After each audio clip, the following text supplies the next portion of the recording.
(2026년 7월 9일) 이정훈입니다. 오늘의 제목은 이재명이냐 안규백이냐입니다. 제가 이재명 대통령 큰 정치 위기, 레임덕 또는 사퇴 위기로 몰릴 거라고 봤습니다. 그 2탄이라고 할까요? 이재명 본인이 탄핵되거나 레임덕을 맞을 수도 있고, 아니면 안규백이 탄핵되거나 치명적인 상처를 입어서 이재명 정권이 붕괴하거나 위기에 빠질 수 있다 이겁니다. 지금 이재명 대통령은 자기 위기를 극복하기 위해서 광주 반도체를 던졌습니다. 굉장히 무리한 수죠. 또 안규백 장관은 사관학교 통합이라고 하는 희대의 정책을 던졌습니다. 이것 때문에 여기서 승부수인데, 대개 승부수를 던졌다라고 할 때는 이기려고 던지죠. 근데 승은 이기지만 부는 질부자입니다. 질 수도 있습니다. 이 사관학교 통합, 광주 반도체 때문에 누가 먼저일지 모르겠지만 둘 중에 하나, 내지는 둘 다 치명상을 입을 수 있다, 이렇게 봅니다. 우선 사관학교 통합 문제인데요. 사관학교 통합은 말이 안 되죠. 그냥 간단하게 설명드릴게요. 육군사관학교가 서울에 있는 거는 이제 대한민국을 만들고 초기였기 때문에 서울에 만들었죠. 그리고 수도 서울을 지킨다는 의미도 있는 거고요. 그때는 이승만 대통령이 미국의 웨스트포인트를 뽐따서, 미국의 웨스트포인트는 아미 아카데미가 아니라 밀리터리 아카데미죠. 그래서 미르카, 한국 코리안 밀리터리 아카데미를 만들었습니다. 그래서 생긴 거고, 공사도 옛날에는 서울에 있었습니다만 지금은 지방에 내려가 있죠. 왜 내려갔느냐? 지금 공군사관학교의 최대 문제는 공군사관학교 4년 다니면서 비행기를 못 몰아본다는 겁니다. 그래서 공사 다니면서 비행기를 몰아봐야 된다. 몰려면 뭐가 필요하죠? 활주로가 필요합니다. 그래서 활주로가 있는 곳을 찾다가 기존에 비행단이 있는 데는 들어갈 수가 없죠. 그러다가 청주에 그런 부지가 마련돼가지고 활주로가 있기 때문에 그쪽으로 공사가 간 겁니다. 지방에 꼭 보내자고 해서 간 게 아니고. 그러면 해사는 왜 지내냐? 해군은 바다를 끼고 있어야 되죠. 그럼 인천도 가능하고 부산도 가능하고 서울은 아닌 거고 기본적으로. 근데 우리 해군의 모든 기지는 진해가 핵심이죠. 그래서 간 겁니다. 적지를 찾아서 간 겁니다. 적지를.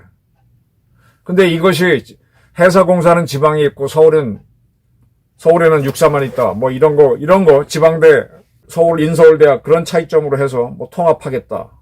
그리고 뭐 합동성 강화를 얘기하는데 이거 웃기는 얘기죠. 제가 앞선 방송 처음 사관학교 통합 얘기 나올 때부터 아니다. 현대의 군대는 합동군이다. 합동군.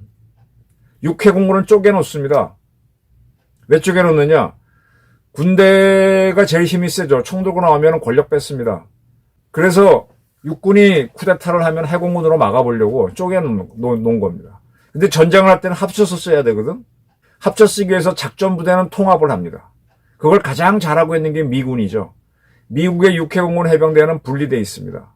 그런데 작전부대인 인도태평양사령부 또는 한미연합사령부, 나토군사령부, 중부군사령부는 육해공군 전투부대가 통합돼서 한 명의 지휘관이 지휘하게 되어 있습니다. 근데 미국은 그런 통합군 사령부를 한 개를 두는 게 아니라 인도태평양사, 나토, 유럽사, 중부사, 또 북부사, 남부사 여러 개를 둬서 인도태평양사령부가 쿠데타를 일으키면 유럽사라든지 북부사로 막는 그런 구도를 택하고 있죠. 근데 한국군에서의 문제점은요. 우리나라 군대가 싸울 수 있는 전쟁 구역, 전구가 한반도와 그 주변이잖아요. 한 군데다 보니까 이 통합전투사령부가 하나가 돼버렸어요. 즉 합참의장이 유사시가 되면 육해공군을 다 지휘하는 통합전투사령관이 되는 게 이게 문제입니다. 그래서 저는 합참의장이 전시를 선포하고 전시가 돼가지고 그냥 육해공군 전병력을 이끌고 쿠데타하면 끝이에요.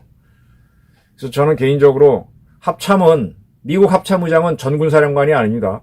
전군의 의견을 듣는 최고사령관이 아니라 이렇게 종합하는 사람. 그래서 전군의 의견을 대통령에 전달하고, 대통령이 군사전문가는 아닌데 통수권자잖아요. 그가 군사작전을 할 때 이렇게 방법이 있습니다. 알려주는 군사참모입니다. 우리나라도 합참의장을 육해공군의 의견을 들어서 대통령에 전달하고 대통령의 군사참모로 바꿔버리고 우리나라도 전구를 한 2개 내지 3개로 쪼갤 필요가 있죠. 전방에 있는 육해공군 부대는 묶어서 전면전에 대비한 통합작전부대로 만들고, 후방지역, 전쟁이 나게 되면 이 앞에 있는 부대는 뭐 밀리든 밀고 올라가든 이북하고 싸워야 되고, 그 아래 남쪽 지역은 계엄 상태로 있어야 되겠죠. 그래서 계엄 작전을 할 수 있는 부대 중심으로 또 하나의 전구를 만들어서 2개 작전사령부를, 통합작전사령부를 유지하는 게 어떻겠나. 뭐 3개도 할 수 있고요. 그런 생각을 저는 하는데, 어쨌든 한국의 합참이 유사시 통합전투사령부가 되는 건 문제입니다. 그런데 지금 통합사관학교를 만들면은 육해공군을 쪼개놓자라는 걸 또 합치는 게 돼요. 육해공군 사관학교 같이 나왔다고 뭉쳐갖고 운동권 애들 지금 그러고 있잖아요. 김민석이 서울대, 정청래 건국대, 박선원이 연세대, 그런 친구들 모여서 정당 만들어서 지금 마음대로 활기치고 있지 않습니까? 대학에 달라도 그런데 같은 국군사관학교 나와가지고 육해공군에서 합쳐갖고 쿠데타 하려면 어떡하려고 그래요? 육군사관학교, 공군사관학교, 해군사관학교는 쪼개놓는 게 맞습니다. 그리고 합동성을 강화하기 위해서 합동참모대학 옛날에 유지했었죠. 합동성 교육을 계속 들어가야 되죠. 사자는 사자답게, 매는 매답게, 상어는 상어답게 키우고, 그것들이 협력할 수 있도록 키워야 되는 겁니다.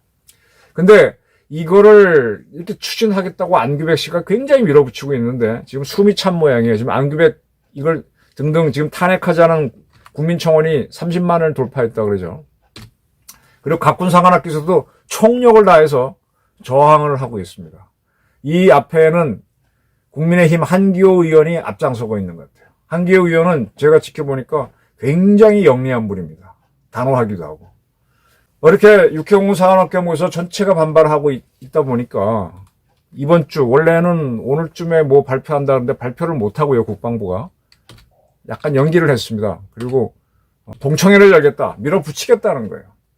이렇게 되면은 지금 뭐 3사나 ROTC나 이런 데 나온 사람은 조용히 있는데, 그들은 뭐 관심이 없다라고 하겠지만 그들도 언젠가 당할 겁니다. 근데 이들도 이 산업계 통합에는 찬성 안 해요. 이제 공청회를 열거나 뭐 하면 할수록 점점 더 안규백에 대한 불리한 여론이 만들어질 겁니다. 그리고 해군 소령 출신 김영수 씨가 지금 안규백 장관을 콕 집어서 당신 방위병 근무할 때 군무 이탈했지라고 찍었습니다. 그리고 그게 아니면 병적 카드 공개하라고 몰아붙이고 있습니다. 지난 청문회 때 안규백 씨는 자기 병적 카드 공개하는 걸 거부했죠. 이 병적 기록은요, 영원히 보관합니다. 10년 지나서 파기하는 게 아니에요. 그때 그 기록이 남아 있습니다. 방위병으로 근무했는데, 전북에 있는 35사단 이하 부대에 근무했는데, 그때 방위병들이 아침에 출근하잖아요. 밤에도 당직 쓰는 친구는 밤에 나가고. 근데 늦잠 자거나 뭐가 있어서 그날 못 가면은, 그럼 이제 문제가 커지죠. 그래서 이제 계속 부대를 안 가다가 문제가 되는 경우가 있습니다. 이런 경우에 현역이 휴가 나왔다가 부대로 안 들어가면 탈영으로 돼서 헌병들이 추적이 들어가지만, 방위병들은 부대에 출근하지 않으면은 엄격하게 말하면 탈영은 아닙니다. 그래서 그 수사는 경찰이 하게 됩니다. 지금 군무 이탈을 한 적이 없다라고 주장하는 거, 탈영을 안 했다라는 게 이제 지금까지의 안규백 씨 설명인데, 뭐 법적으로는 그렇겠죠. 그런데 그는 7개월을 더 근무했어요. 자기는 다 마치고 성균관대학교 복학을 했는데 더 근무하라 그래서 방학기간 등을 이용해서 7개월을 채웠다는 건데, 이게 말이 안 되는 거죠. 뭔가 문제가 있었던 거예요. 근무 안 한 거를 누가 봐줬는데 그걸 더 이상 봐줄 수 없게 되니까 다시 근무를 해서 늦어진 거죠.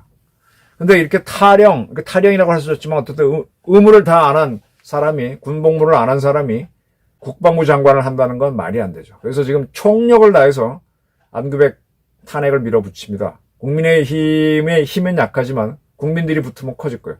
저는 장관 중에서 정동영이냐 안규백이냐 둘 중에 하나 탄핵돼야 된다고 봤는데, 안규백이 먼저 타깃이 되고 있습니다. 근데 이 안규백과 지금 막상막하로 위기에 몰리는 게 이재명입니다. 이재명 대통령은 나토 방산포럼 갔다가 어쩌고저쩌고 몽골 거쳐서 돌아오는 모양인데, 지금 광주 반도체 단지를 만들기 위해서 광주 1.2 비행단 주변을 토지 허가 거래 구역으로 묶었죠. 그럼 광주 1.B에 있는 공군부대를 빼면은 앞선 방송에서 말씀드렸지만 예천이나 횡성으로 부대는 뺄 수 있는데 그러면 어디를 또 할 거냐, 무안으로 옮길 것이냐, 그리고 광주를 턱 비워놓고 거기를 개발하기 시작하면 당장에 뭐가 되느냐.